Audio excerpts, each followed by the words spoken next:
In this video we're going to have a look at geoprocessing. So what is geoprocessing? The most simple explanation is geoprocessing is combining two datasets to create a new one. The most simple way of doing this is a clip. The word always is mentioned here because this one is called clip in every GIS piece of software that is available on the market.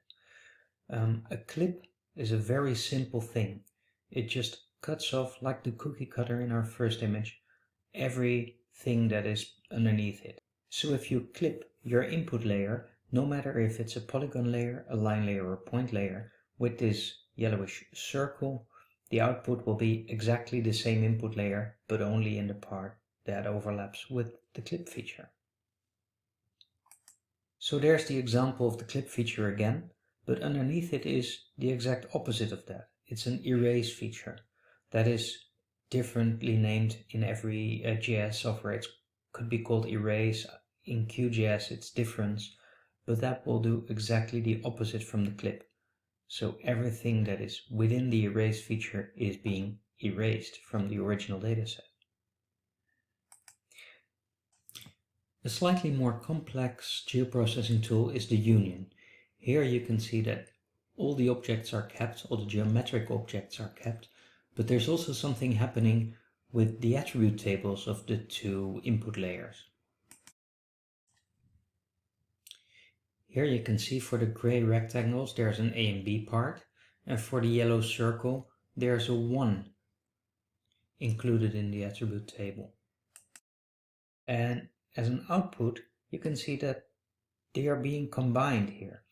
So wherever there's an A, because it is in this rectangle, the A will stay in the type, but the class will be added only here because that is where the circle overlaps. So you get a combination of those two.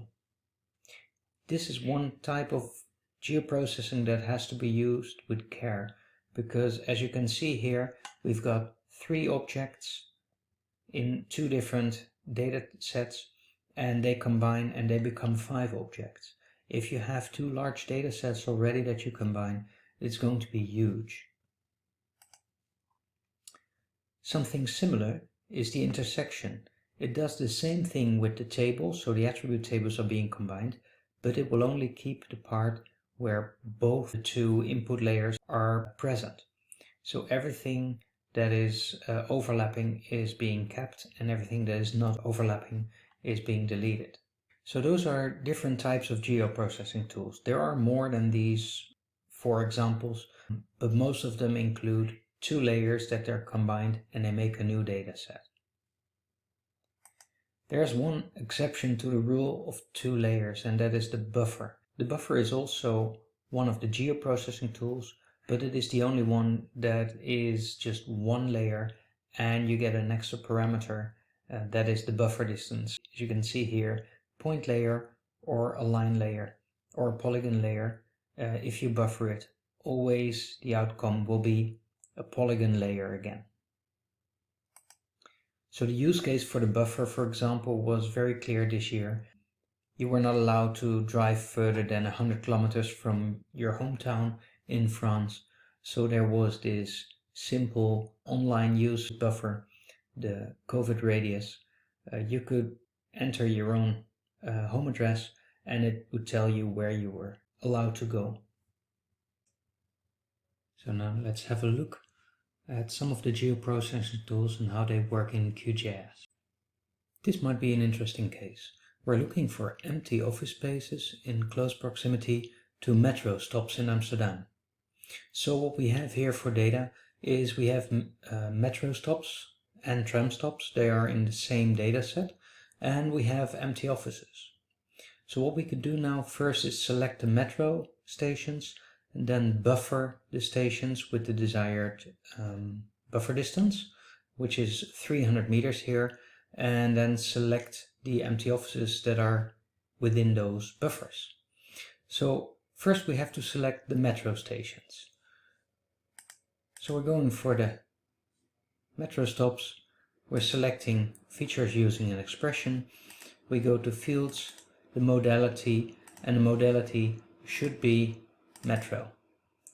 Select and you see that all the squares, which are all the metro stations, are selected. They're all yellow now. Next is we buffer this. So we go to the geoprocessing tools, we use the buffer tool. We will buffer the tram and metro stops, but only the selected features, so only the metro stations. The distance is 300 meters, and we leave all the rest just as it is in the default settings. So we're making a temporary layer here. Now you see those purple circles are the buffers around the metro stations. Next is that we're going to select the empty offices. So we go to the research tools, select by location, and we're going to select the empty offices that intersect with the new temporary buffer layer. We create a new selection, and now we should be able to see in yellow the selected empty office spaces. Now of course we can export those again to an Excel sheet or to whatever other export format that we want to use. I could have got to nearly the same result using a clip function in combination with the buffer, so without selecting. So I'm going to deselect everything again. What I could also have done now is that I'd use a clip function on the empty offices. Let's have a look at how that would work. So I'd clip the offices, there it is, and I would clip it with those buffered tram stations. And I'd get a new layer. So what would be in this layer? Well, in this layer, if I shut everything down, are exactly and only the empty offices that are within the buffered area, so closer than 300 meters to a metro stop. There's another option I could have used. I could have also used an intersection tool. If I would have used the intersection tool, there we go, I could have used the empty offices and overlaid it with the buffer blocks. And in that case, I would have kept not only the empty offices, but also all the values used in the metro station. Because the metro stations are buffered, so the buffer does have the attributes of the metro station. So input fields to keep, I leave it empty to keep all fields, no other things, just another temporary layer. And let's see what that brings. So we've got a similar result here, like in the clip. There's nothing else with that, but it differs in the attribute table.